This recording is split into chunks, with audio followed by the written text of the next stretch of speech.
Hello, it's Peter Wright and Kathleen Beauvais with another episode of the Yakking Show. And we got a change for you this week. We are going to be talking about aromatherapy. Sounds good to me. But first, let's introduce co-host Kathleen. Hi, Kathleen. How are you doing today? Oh, I'm doing great, Peter, and thank you. And thank you also very much for tuning into our show. We so appreciate having you. And as Peter mentioned, we do have another special guest with us today. We are delighted to welcome Joy Musacchio to the show. Hello, Joy. How are you? I'm good. How are you guys? Good, thank Excellent. you. Now, Joy is the owner and founder of Still Point Aromatics in Sedona, Arizona. And by the way, I love Sedona. Today, she's here to yak with us, as Peter mentioned, all about aromatherapy and essential oils. I love this topic and I really want to delve right into it. So, Joy, what exactly is aromatherapy and how does it help exactly? So aromatherapy it's exactly what the name is. And, in my industry right now, aromatherapy has taken a turn into looking at the components and using it as medicine, which you can. But Mhm. aromatherapy is really what it is via therapy via using aromatics. And so it's a holistic treatment. It uses natural plant extracts, including oils, absolutes, CO2s, and then carrier oils. And the idea is to help balance the system and promote well-being. And it helps because aromatherapy, essential oils, truly are one of the alternative healing methods that anybody could use. There's absolutely, I mean, there are safety issues, but there's no downside. So, when Mhm. you look at herbs, herbal tinctures, well, they don't really smell nice and they taste bad, Mhm. and they're not for everybody, right? But Mhm. aromatherapy, whether you're using it for a kid and you want to help them with focus, or if somebody needs help with memory, or someone has colitis, I mean, there's not a condition or thing on this planet that aromatherapy couldn't be of help to in a supportive, or if not the main avenue of healing. Hmm. Interesting. Wow, that's interesting. So, what are some of the most common ailments or conditions you would treat with aromatherapy or help alleviate with aromatherapy? So, well, if there's a condition, there's an oil that can assist with it. But the most common ones that we use aromatics for, first, emotional mental health. Hmm. So anything in the emotional health realm. And the reason why it's so powerful for the psyche and mental, spiritual, and emotional imbalances is because the sense of olfaction is the only sense that bypasses the thalamus, which the thalamus is a part of the brain, which Okay. is, I call it a bad concierge. So what the thalamus does, it is remembers everything. It's there to help keep us safe. So if you have an episode, let's say a poodle, let's say when you were a kid, you got bit by a little red poodle, right? Little red poodle. And you never integrated that trauma. You moved on, you grew up. If I was to come to your house with my little red poodle in my shirt, before you could even consciously say, well, that's not the same poodle, and the poodle's in her shirt, and I'm not in danger, before you even could do that, your heart would start beating fast, and you would start being like, poodle, poodle. And that's the thalamus. And Okay. so the other four senses, everything goes through the thalamus. Olfaction doesn't. So it has a direct route to the limbic system and the old brain. So that's why for emotional mental health issues, it's a premier aid. Hmm. And other conditions, of course, is anything topical, skin, from eczema to wound healing to wrinkles now, respiratory, right? So via inhalation and diffusion and even internal usage, lung congestion, cold and flu, asthma, allergies, muscle pain, arthritis, digestive. Those are the pretty common issues that we work with oils with. Right. Interesting. Sorry, can I follow up on that, Kathleen? Mhm. And I'd like to ask Joy, is that why the sense of smell, the olfactory sense, is the most evocative of all the senses? I believe, and other people have told me too. Let me tell you why I say that, is that I can get a smell of something that will immediately transport me back 40, 50 years to my childhood, where I don't believe I get that with seeing or hearing something. Am I on the right Yeah. track here? Yep, you are. You're absolutely on the right track. It's funny because people ask me, because we have over at Aromatics, Still Point Aromatics, I think, over 400 single essential oils or absolutes. And people always say, what's your favorite smell? And my favorite smells are copper tone and the smell of Chinese food cooking. And that's because it reminds me of my mom who died 43 years ago. Yeah, And yeah. I could smell that, and everything changes. The whole state of mind can be changed with one whiff. Yes. So Yeah. Oh, absolutely. Good. Yeah, I I actually heard that the olfactory sense is the one sense that is the one that just brings you back. It Yeah. elicits more memories. And for me, my greatest what would bring me back would be the smell of my mom's homemade spaghetti sauce and home oh, baked bread. Oh, yeah, yeah. yeah.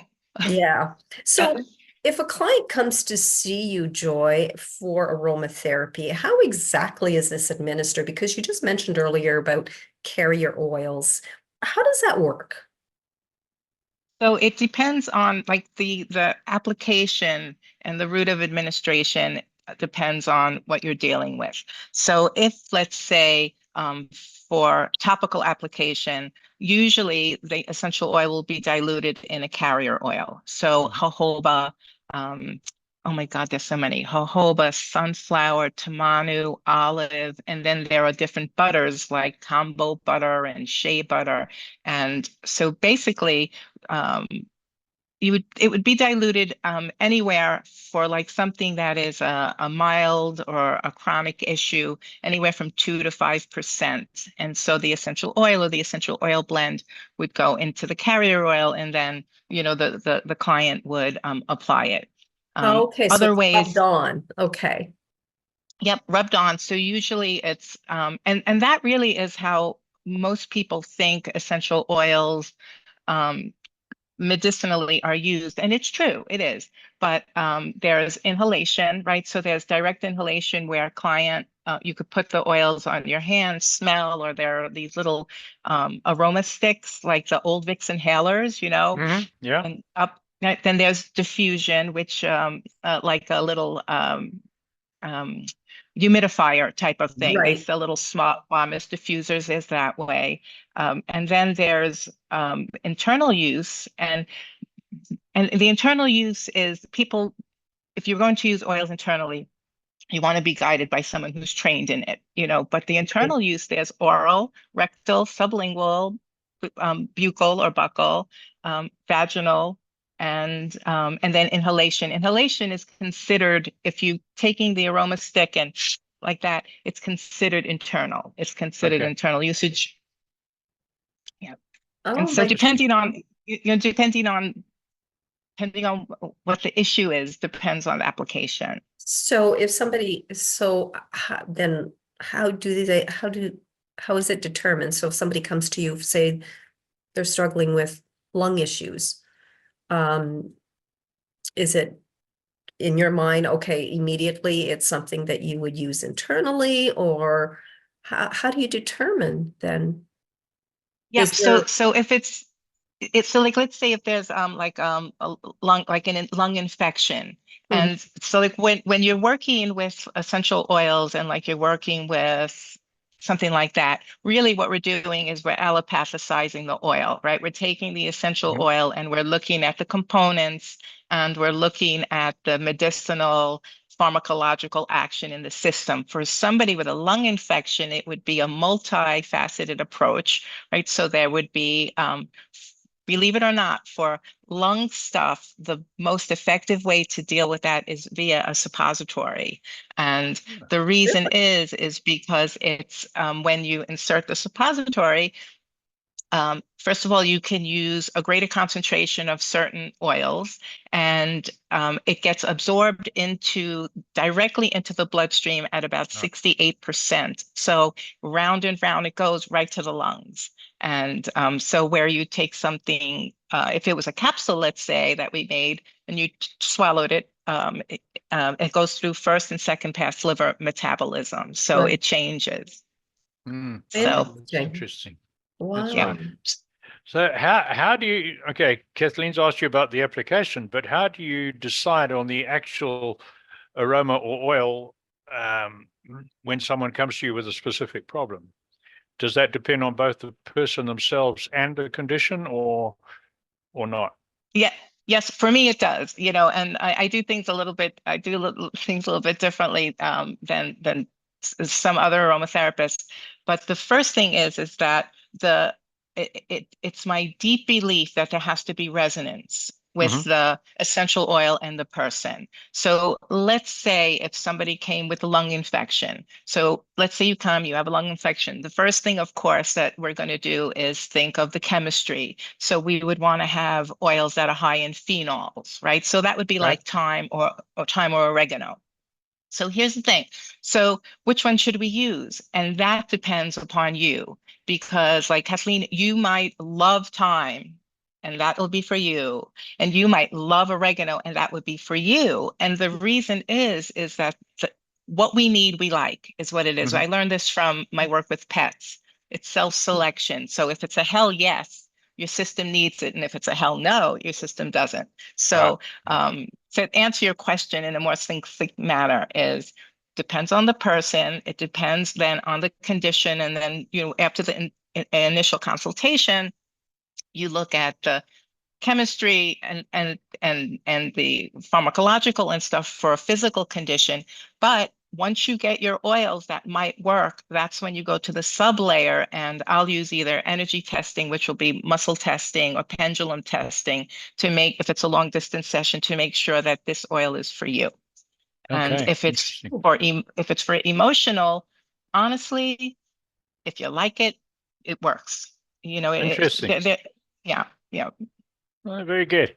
So your essential oils are of the highest quality. Can you explain the extraction process and how you decided where to get your oils? So the oils so essential oils are the real definition of essential oils is that it's distilled. So Okay. you can really tell how it's extracted by the name of your product. So if it's ginger essential oil, we know that that ginger was either steam distilled or hydro distilled. And steam distillation is akin to steaming vegetables, like steaming broccoli, right? So hydro distillation is like boiling pasta. So if something has a name essential oil at the end, it's going to be steam distilled, hydro distilled, or cold pressed. And that's for the citruses, right? So there's that. Then there's the absolutes, which are solvent extracted. And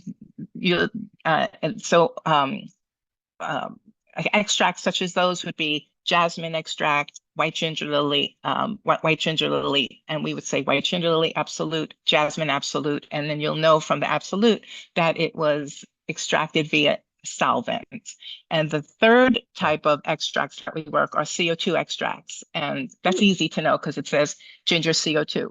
And what they use is they use carbon dioxide gas, and they pressurize it, different temperature, and the gas acts like a liquid and extracts the stuff from the plant material. It's really quite cool. It really is. Yeah, interesting stuff. Wow. So what are some of the most powerful essential oils that, and what would they be used for?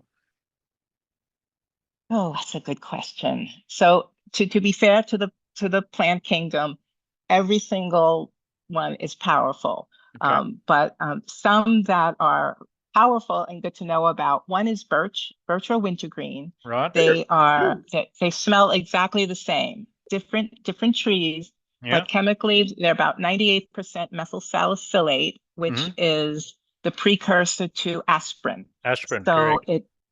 So pain relief, headaches, inflammation, skin conditions. Then of course there's lavender. And I think lavender has, I think it's invisible because, in the detergent, lavender, I think it's been overused, but lavender is one of the most powerful essential oils. So for stress, sleep, respiratory, digestive health, It's rich, and the components are linyl acetate for the chemistry nerds out there.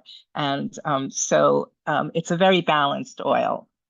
And I would say for a third one, because I can go on and on. I mean, I'm from New York. I talk a lot of Italian, so I can talk a lot. But for one of the ones that really rose, and that's another one I think that's become invisible because of the use in candles Yeah. and stuff like that.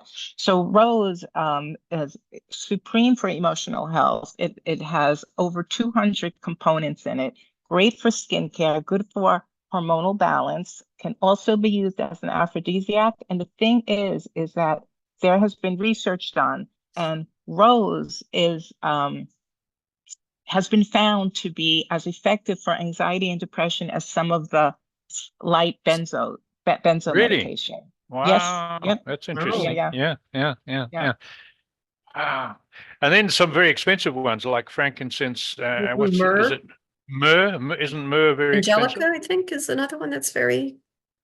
Yep, myrrh, angelica root. The most expensive one that that we carry is agar wood. It's in the perfumer world they call it oud, O-U-D, and I mean it's expensive. For like a quart of agar wood, you're looking at like $24,000. Wow. You know, for yep, Oh, and oh my. yep, it's a fantastic oil. I mean, part of it is the backstory, and the way that oil is distilled. You have the agarwood tree. Part of the tree gets like a fungus or a virus and dies, and that's what's distilled. The dead, Okay. and so it's so energetically, I'm big into the energy of stuff too, and energetically, it's fantastic for like any kind of death and rebirth, or any kind of ceremony or journeying that you want to go down to the core and do that integration work. But Ah. that's one of the most expensive ones. Sorry, Kathleen, can I jump in with another question Sure, of before I course. forget? Joy, I'm old, as you can see, and British born, but lived in Africa most of my life. So I was brought up by very British parents. And one of my mother's favorites, when we had, I think the English term was catarrh, which is congestion in your nasal passages and sinuses. And she would get something called Fry's balsam and put a few drops in a bowl of boiling water and put us over it with a towel over our heads, and we would inhale this. And I don't think you can buy that anymore. I think it's gone the way of mercurochrome and gentian violet and considered harmful. Have you come across that one for nasal N- congestion? no, I haven't, but now I'm going to do a search for that. Yeah, friars Yes. like in the monk, and then balsam, very popular. When I was a kid in the English environment, it was a staple. Every house would have. It was also used as an antiseptic on wounds, but it stung a bit. That was a favorite one. Yeah, no, I just Oh, wondered if you come across that. no, Good. I'm going to look So, into that though. so although the science and the degree at which you study it is perhaps new, the art or the practice of aromatherapy is not. That it goes back thousands of years, doesn't it?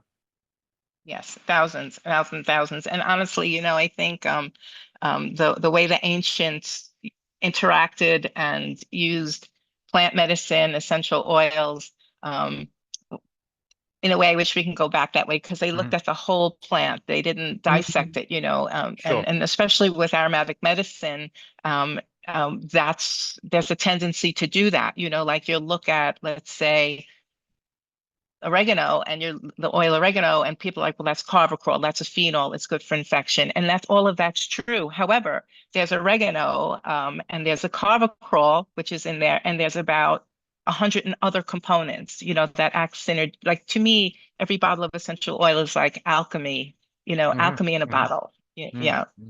Wow. Back So, to you, Kathleen. so Joy, we hear that many essential oils are actually toxic to pets. Can you tell us if this is actually accurate and which oils are safe? And how would an animal react or respond to diffused oils? So that's a great question. And so the honest answer is that no, essential oils are not toxic to pets if you're using them correctly around pets. That is one of the biggest myths of the industry. And Mhm. I know this to be true because I'm trained in, I train vets how to use essential oils as supportive measures in their practice, alternative measures. And basically, you don't want to put an essential oil on your pet or in your pet, right? No. But as far as diffusing, especially if you're using a spa mist diffuser, with water and mist, Right. you can diffuse any oil in that. And the thing is Citrus, because that we're if told nothing to do with citrus because um that's really wow. I'm glad to hear that no, actually. no, I would use my cursing, but I'm not going to, but that's nonsense. Truly, it is truly nonsense. I like lemon. Let's say, okay, lemon Mhm. essential oil, for Right, instance. I've used that with little dogs that have had con- um, colitis and stuff like that. Not internally, right. but allowing them to smell. And that's how you work with the oils with any animal, from a rabbit to a horse. You open up the bottle and you just offer them about a foot away. If they need it or if they're interested, they're going to come and they're going to smell it. And that's self-selection. I studied with Caroline Mhm. Ingram from England, a zoo. She's the founder of Applied Zoopharmacognosy. Zoo meaning animal, pharma meaning medicine, cognosy meaning knowing. And so basically, if the animal needs they'll smell it. And if they don't, they walk away. And it's the same thing with diffusion. So like I have well, I have 6 dogs, 6 poodles, and I have 2 kitties.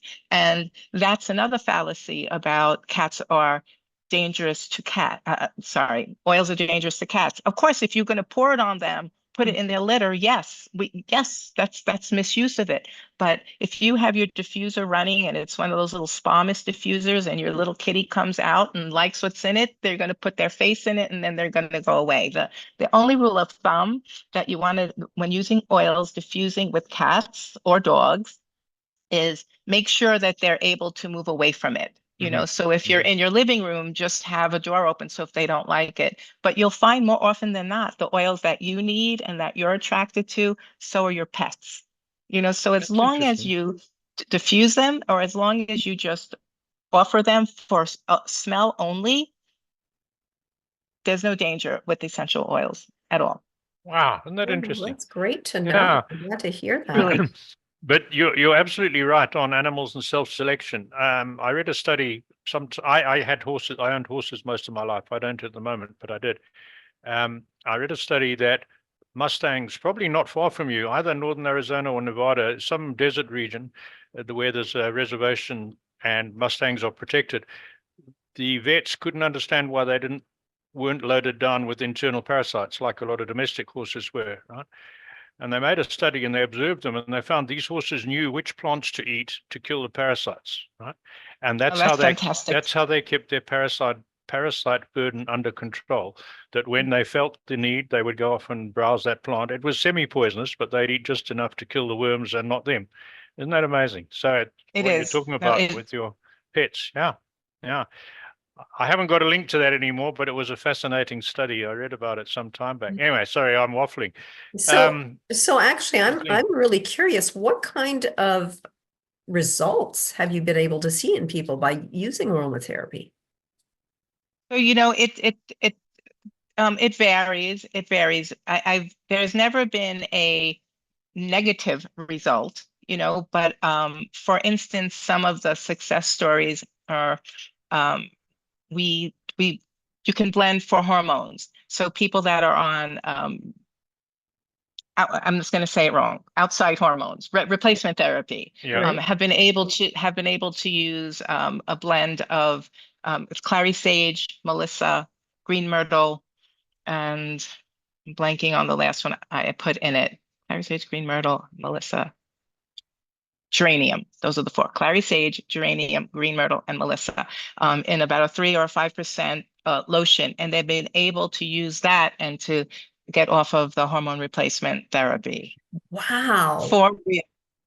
Not everybody, because, and that's that's the thing too. That's why you want to find the resonance, because it's kind of like in medicine. A medication could work, let's say for you, Kathleen, and Peter, it doesn't work for you. Like, so if it was the medicine and just the issue, it should work for everybody, Right. so, and, really good success with eczema, psoriasis, hemorrhoids, things like that, Hemorrhoids. Okay. Yeah. Yeah. Interesting. Interesting. Yeah. It really is. It's all about the resonance, truly. It is. You mentioned geranium. Now, my young son is still in Zimbabwe, and he is growing rose geraniums there, and he's bought a little still to try and produce his own oil. I haven't heard from him recently. I'm not sure how it's going, but rose geranium is used in citronella oil as a mosquito repellent, if I remember rightly. It's used in a number of other mixtures as well, isn't it? It is. And it's, and geranium, it's also really good for the hormones, Right. and the citronella part, the citronella aldehyde part of it is citronellol, sorry, the bioterpinol part, it's helpful for insect repellents. Yeah. So geranium is one of and it smells nice. It doesn't Yes. smell like, the normal bug spray. So That's right. Yeah. I know. Anyway, that was just an aside. So we like to ask our experts question number 8. A lot of people are negative about the state of the world, and we all know there's lots of things wrong. We're not negative at all, but a lot of people are for all sorts of reasons. So we like to ask our expert guests for one tip that you could tell our listeners, our audience, that they could start doing today that would bring a bit more joy into their world and give them a more positive outlook. What would you suggest, Joy? turn off the TV is what I would Yes. Oh, I suggest. agree. Turn off the TV. Well, truly, turn off the TV. But other than that, would be really to trust their information, to trust their information. Mhm. So to question everything that comes in and see if it's how it sits with you, and to kind of trust the intelligence of the universe too. And that's easier said than done. Oh, I know. Is Don't there, worry. is there actually a type of oil that might enhance someone's sense of joy? There are quite a few. Okay. Of course, the thing is that you have to make sure it resonates. So like, let's say if I said, "Oh, Kathleen, neroli," and you're like, "Okay," and you smelled it and you're like, "I don't like it." Well, then that's not for you. Right. But out of the choices, there's neroli, the flower oils, neroli, jasmine, white ginger lily. The citruses are also very uplifting: orange, bergamot, rose. Mhm. So and then of course, if people like that fresh kind of scent, and like Peter reminds me of the balsam that you were talking about. Fir balsam is awesome. Siberian fir. Yeah. Those oils can be, and the thing is that you just have to like it. It has to be a hell yes when you smell it. Yeah. Absolutely. I quite enjoy eucalyptus because, having lived in Africa, we had lots of eucalyptus trees, right? So in the hot season, when you walk near a eucalyptus tree, you would smell the oil coming out of those trees. And if you rubbed the leaf, your hands would get the oil from the leaf. So that's another evocative smell for me. I haven't been back to Africa for 20 years, but if someone has eucalyptus oil in a diffuser, wow, that takes me straight back to years ago. And I enjoy it. I find it a very fresh aroma. That Right. must have been fantastic. Though I import quite a few oils from Africa, South Yeah. Africa, and they're Yeah. fantastic oils. And that had to be fantastic to Yeah. be able to live that. It was, and some of the wild herbs smells were also interesting. Kathleen, sorry, back to you. That's all right. Well, Joy, how do people contact you? So can contact me on my website, www.stillpointaromatics.com. Okay. And I'm on LinkedIn and Facebook and Instagram. So that way too.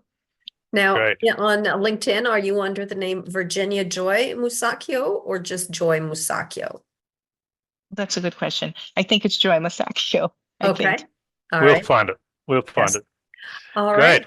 Well, you know what? It was an absolute pleasure having you Was. join us today. And Yeah, I learned a lot about aromatherapy, which is really quite fascinating. And I have a bunch of essential oils here, which I absolutely love.